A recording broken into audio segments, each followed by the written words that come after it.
Hello students. तो आज हम करने वाले हैं आपका क्लास 10th का civics chapter 1 and that is power sharing. तो देखिए इस चैप्टर में क्या चीज़ मेनली हम पढ़ने वाले हैं। पावर शेयरिंग मीन्स आपका शक्तियों का जो बंटवारा है, शक्तियों का जो विभाजन है, वो चीज़ हम इसमें देखने वाले हैं। और कौन सी शक्तियों की ये बात कर रहे हैं, तो देखिए जैसे आपको पता है, अगर हम इंडिया की बात करें तो यहाँ पे आपका सेंट्रल लेवल पे गवर्नमेंट अलग होती है, स्टेट लेवल पे अलग होती है, उसके बाद विलेज लेवल पे भी अलग होती है। तो हमारे यहाँ पे हम देखते हैं 3 टायर सिस्टम, ठीक है। तो हमारे यहाँ पे जो पावर है, जो गवर्नमेंट है, जो पावर है, उनको हमने 3 टायर सिस्टम्स में डिस्ट्रीब्यूट किया हुआ है। कि मीन्स कोई आपके यहाँ पे ऐसा नहीं है, कोई मोनार्की सिस्टम नहीं है कि पर्टिकुलर एक ही जो इंसान होगा पूरी कंट्री को रूल करेगा, उस टाइप से हमारे यहाँ पे नहीं है, ठीक है। और उसके अलावा भी अगर हम और इनका डिस्ट्रीब्यूशन देखें हॉरिजॉन्टल और वर्टिकल वे में, तो आपको पता है एग्जीक्यूटिव, लेजिस्लेचर और जुडिशरी, 3 आपके पार्ट्स आपको देखने को मिल जाते हैं। क्लियर। तो उसी तरीके से पावर का जो एक डिवाइडेशन है, जो एक डिस्ट्रीब्यूशन है, वो हम इस चैप्टर में मेनली पढ़ेंगे। तो चलिए आपके चैप्टर को स्टार्ट करते हैं। देखिए सबसे पहली टर्म जो आपको देखने को मिलेगी आपके चैप्टर में, वो होगी ethnic composition of Belgium and Sri Lanka. तो सबसे पहले हम बात कर लेते हैं बेल्जियम और श्रीलंका की। तो श्रीलंका सभी को पता है इंडिया की नेबरिंग कंट्री है। साउथ रीजन में आप जाएंगे केरल कर्नाटक की तरफ, तो तमिलनाडु से कुछ ही दूरी पर आपका श्रीलंका है, ठीक है। तो ये आपने इंडिया के मैप में देखा होगा सभी ने। उसके अलावा अगर हम बेल्जियम की बात करें तो देखिए यूरोप के अंदर ये आपकी कंट्री है बेल्जियम, ठीक है। तो एक आपकी नेबरिंग कंट्री और एक आपकी वर्ल्ड से, यूरोप से, किसी अदर कॉन्टिनेंट से कंट्री को लिया गया है, जिससे कि आपको एक तरीके का डिफ्रेंसिएशन दिया जा सके, दोनों के बीच में कंपैरिजन दिया जा सके और अच्छे से आप इसको समझ पाएँ, ठीक है। दूसरी यहाँ पे एक टर्म आती है आपकी एथनिक। तो देखिए एथनिक को समझना इसलिए इम्पोर्टेंट है क्योंकि जो आपका चैप्टर है वो पूरा ही एथनिसिटी और मेजोरिटेरियन के बारे में है, ठीक है। तो देखिए एथनिसिटी होता है कि जब काफ़ी सारे लोग या फिर एक कम्युनिटी, एक समुदाय मिल करके जिनका अलग अलग कल्चर है, डाइवर्स कल्चर है, या फिर डाइवर्स फूड, या डाइवर्स उनकी ड्रेसेस हैं, डाइवर्स उनकी लैंग्वेज है। तो इस तरीके की चीज़ें जब भी होती हैं एक कम्युनिटी या एक सोसाइटी के अंदर और लोग मिल करके उसको शेयर करते हैं, तो वो कहलाती है आपकी एथनिसिटी। जैसे इंडिया में ही आप देखें तो 6 रिलीजियस के लोग आपको यहाँ पे मिल जाएंगे।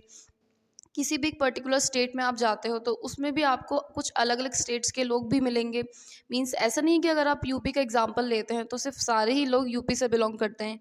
हो सकता है कुछ आपका राजस्थान से है, अपने जॉब या एजुकेशन या किसी और पर्पज़ से यहाँ पे रह रहे हैं।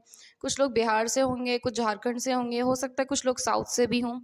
तो जब लोग मिल बांट करके एक कम्युनिटी में रहते हैं और अपने कल्चर को आपस में शेयर करते हैं, तो वो कहलाता है एथनिसिटी। क्लियर। तो देखिए ये यूरोप का एक मैप है, ये आपको समझना इम्पॉर्टेंट है क्योंकि यही हम इसमें पढ़ने वाले हैं। देखिए बेल्जियम जो है, बेल्जियम की जो कैपिटल है वो है आपकी ब्रुसेल्स, ठीक है। तो यहाँ पे प्रॉब्लम क्या होती है कि सबसे पहले हम ना बेल्जियम की बात कर रहे हैं।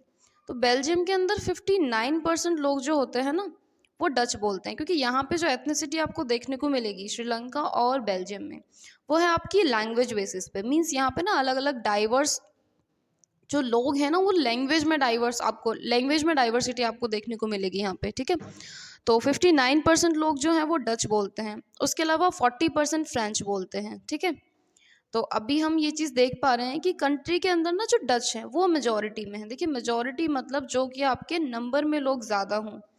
जैसे अगर मैं बात करूं कि जो फ्रेंच है वो एक माइनॉरिटी में है कि केवल 40% लोग ही बोलते हैं, या बहुत कम एक कंट्री का हिस्सा इस लैंग्वेज को बोलता है, तो वो आपकी माइनॉरिटी में आती है। और जिसका नंबर ज़्यादा हो, जैसे टोटल कंट्री का लगभग 60% या 59% जो लोग हैं वो डच बोलते हैं, तो ये है मेजॉरिटी में, मतलब बहुसंख्यावाद इसको कहते हैं। और माइनॉरिटी मीन्स होता है आपका अल्पसंख्यकवाद, ठीक है। तो मेजॉरिटी में आपको डच नज़र आ रहे हैं। लेकिन जब हम बात करेंगे कैपिटल की, मीन्स जब आप बेल्जियम के कैपिटल की तरफ जाएंगे, ब्रूसल्स की तरफ, तो ब्रूसल्स में यहाँ से लगभग उल्टा है कि ब्रूसल्स के अंदर 80% लोग तो आपका फ्रेंच बोलते हैं और 20% लोग हैं जो आपका डच बोलते हैं, ठीक है। तो जो डच हैं वो मेजॉरिटी में हैं कंट्री के अंदर। लेकिन अगर आप कैपिटल के अंदर आते हैं तो यही लोग फिर आपका माइनॉरिटी के अंदर हैं। तो एक क्वेश्चन आपका डायरेक्ट यहाँ से बन जाता है, एमसीक्यू या फिर वेरी शॉर्ट, कि कंट्री के अंदर तो आपका ये मेजॉरिटी में है और कैपिटल के अंदर ये आपका माइनॉरिटी में है। तो देखिए फिर इनको प्रॉब्लम आती है कि जब ये अपना कॉन्स्टिट्यूशन डेवलप करते हैं, ठीक है, जब इनका फॉर्मेशन ऑफ कॉन्स्टिट्यूशन होता है, तो यहाँ पे प्रॉब्लम फेस करने को ये मिलती है कि अगर ये कंट्री को ध्यान में रखें और वहाँ की जो लैंग्वेज है वो डच रखें, है ना, इनकी ऑफिशियल लैंग्वेज अगर ये डच रखते हैं, मीन्स जितने भी सरकारी कामकाज होंगे, ऑफिस ऑफ मेमोरेंडम्स होंगे, बुक्स होंगी, या उसके अलावा कुछ भी चीज़ें हैं जो रिटन फॉर्म में इनको अवेलेबल करानी होती है कंट्री में, अगर वहाँ पे ये लैंग्वेज डच रखते हैं, ये सोच कर कि जो हमारी पॉपुलेशन का मैक्सिमम हिस्सा है भाई वो डच बोलता है, तो हम डच में रखेंगे।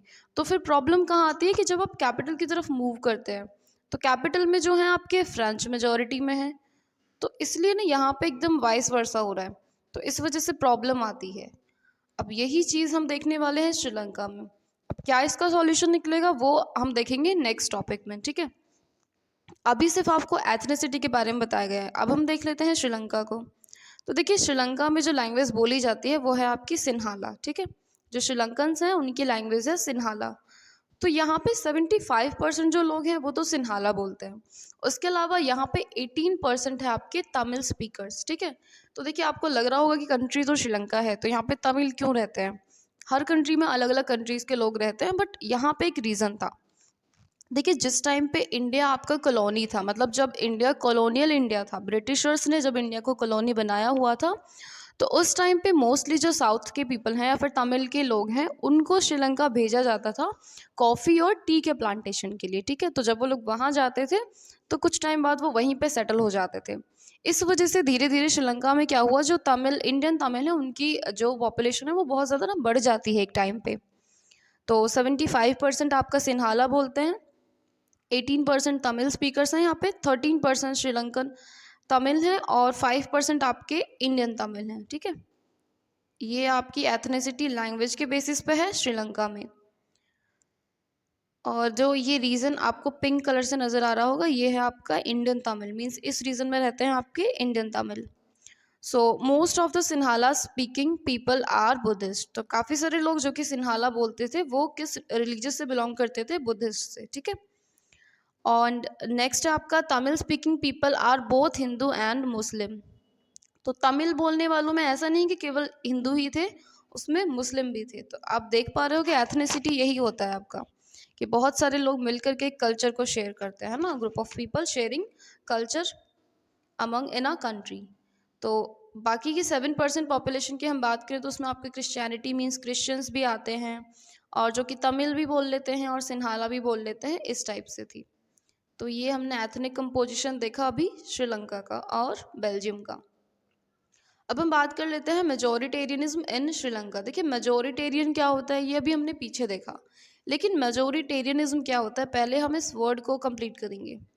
तो मेजोरिटेरियन का मतलब है जब जो गवर्नमेंट है या जो जिनके हाथ में पावर है, जो लोग सत्ता चलाते हैं, जो रूलिंग पार्टी है, वो आपकी ना वो लोग हैं उसके अंदर जो कि मेजोरिटी में हैं। जैसे कि अभी हमने पीछे देखा कि 75% लोग जो हैं वो सिन्हाला बोलते हैं। तो हो सकता है जब यहाँ पे गवर्नमेंट फॉर्मेशन हुआ हो गवर्नमेंट का, तो जो लोग मेजोरिटी में थे सारी की सारी पावर्स उन्हीं को दे दी गई, तो वो चीज़ कहलाती है आपकी मेजोरिटेरियनिज्म, ठीक है। तो श्रीलंका में किस तरीके से था ये चीज़ हम देखेंगे। तो सबसे पहली चीज़ कि श्रीलंका आपका 1948 में इंडिपेंडेंट हुआ था, और यहाँ पे जो मेजोरिटी में थी वो आपकी सिन्हाला कम्युनिटी थी, ठीक है। So the democratically elected government adopted a series of majoritarian policy measuring to establish Sinhala supremacy these hours.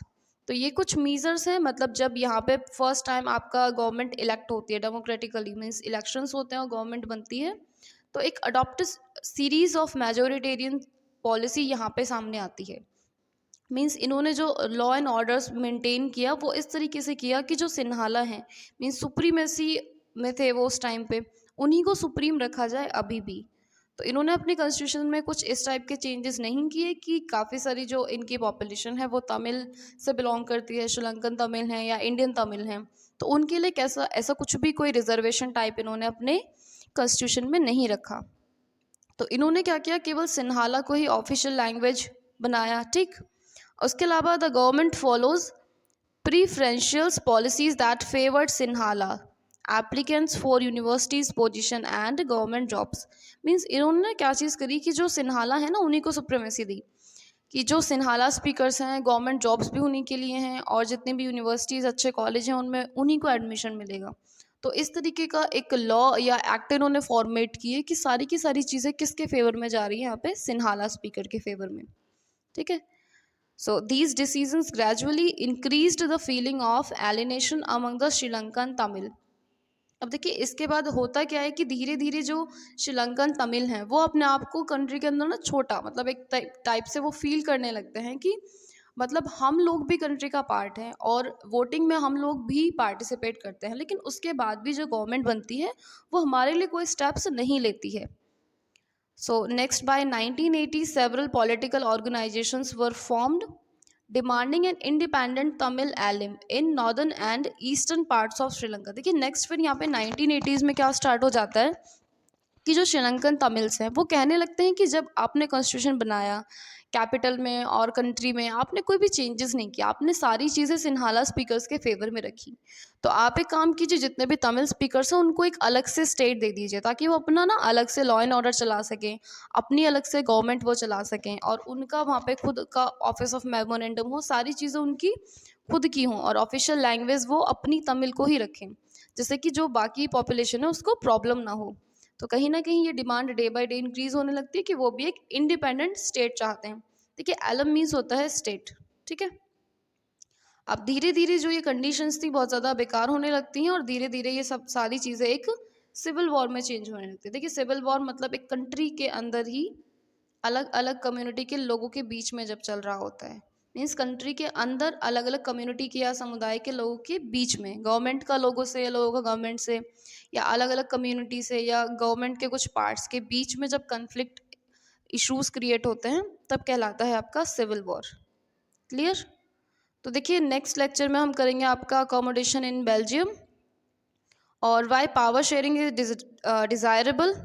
Next फिर हम आपका पढ़ेंगे forms of power sharing and last lecture में हम देखेंगे कुछ आपकी इंपॉर्टेंट टर्म्स। तो काफ़ी छोटा सा ये चैप्टर है, तो काफ़ी जल्दी ये हो जाएगा, फिर हम इसके सॉल्यूशंस करेंगे, ठीक है। Thank you.